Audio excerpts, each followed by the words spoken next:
Hi, everybody. I hope this first week has had some successes, and I'm sure that there have been hard times too. I just wanted to come and try to encourage you through the next couple of weeks and also give you some practical tips to maybe help out with some behaviors at home. My name is Nicolay Roberts, and I am the ASD specialist for Corinth School District. And there are some tips that help out with our students that are on the autism spectrum that also can help out with your kids at home, even if you do not have a child that is on the spectrum. So I wanted to give you a few tips. Some of them are very practical, but maybe you just needed somebody else to say them to give you that idea maybe that you thought of in the past. So first, we're going to start out with some reward charts, and I don't want you to think of that you've got to go out and buy something. Reward charts can be done right there at home. I'm just going to give you some examples for some visuals that you can see. So this one is working for bubbles. Okay, so at home, if I didn't have this, I would just draw it on a sheet of paper, and they can do an X, or you can color it in, or you can put a smiley face. So this child would need to earn 5 things before they can, or they're earning 5 like fill-ins before they get their bubbles that they want to play with. You and your child can work together to decide what they're going to do to earn these bubbles.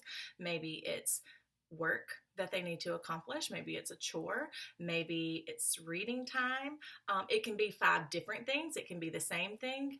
That's up to you. But that way your child has a visual of how close they're getting to doing what they're wanting to do, and it's keeping you accountable to making sure that you're not just saying empty things like, well, if you would just work, then you would get to go outside and play. So this gives them a visual for making sure that they're maintaining that.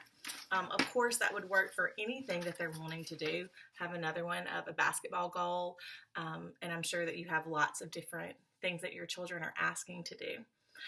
Maybe if you want something a little less complicated, this is something that we all do in our daily life anyway, such as first eat your vegetables and then you can have dessert. And so that is a first then.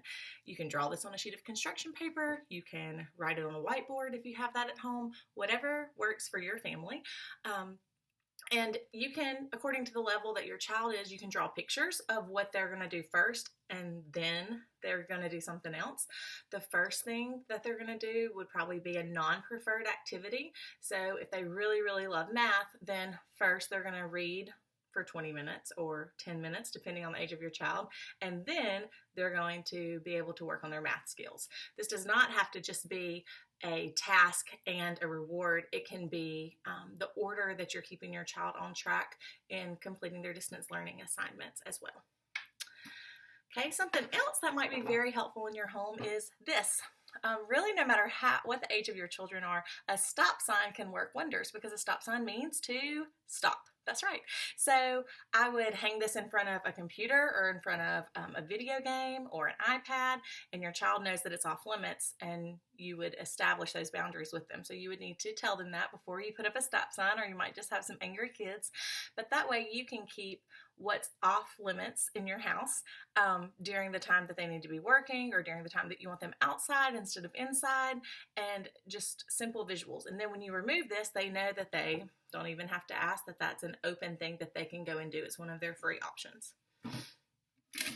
Okay, this is something else that we do. We do star charts, and I might have them laminated in a cute folder at school, but we don't have all of that at home. So I would just write this on a sheet of paper, and you can, once again, draw a picture if your child needs a picture visual. If your child can read, you can write it in words of what they are going to earn. And these boxes down here are where you get to check things off. So it may be that you say in 30 minutes, you get to build a sandcastle in your sandbox. I don't know if anyone has a sandbox anymore, but there you go. And so then every 5 minutes, you would check one off. So you would need the number of boxes that your child needs to accomplish and to get whatever they're working for up here. Maybe you just want your child to focus on an assignment that they're doing, and so you can say, okay, in 20 minutes you get to do this as long as you're staying on task. So then you could just simply have 4 boxes and say every 5 minutes that they are staying on task in an assignment, you come by and you do a check mark, or you do a smiley face, whatever you need to do. Now let's say that 5 minutes goes by that they aren't working you don't erase a smiley face or erase a star. You just leave it blank until the next time that they get 5 minutes of work in, and then you can check it so that they see they're accomplishing their goals.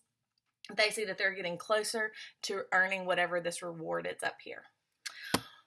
Okay, what's a reward? Well, that depends on you and your child. So some things that they may want to do are getting on a computer, getting on an iPad, playing a video game.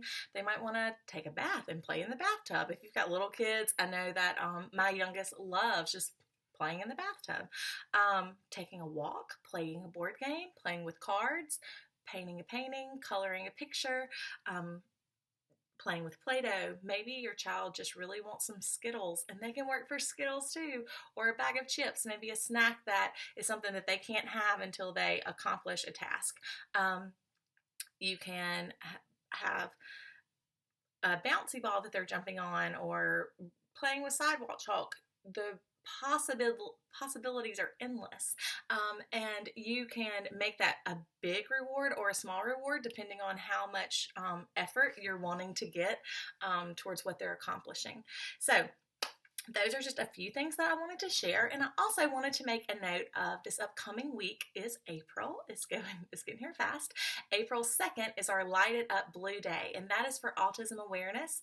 I'm going to have some videos that will release next week on the YouTube channel, and they will tell a little bit about what autism is, just kind of like an intro to autism, and also some picture books so your children can have a read aloud online if you have access, and it just walks them through some children that have autism, or maybe from another child's perspective from the outside looking in. So I just wanted to let you know that on the Lighted Up Blue Day, please wear your blue, even from home.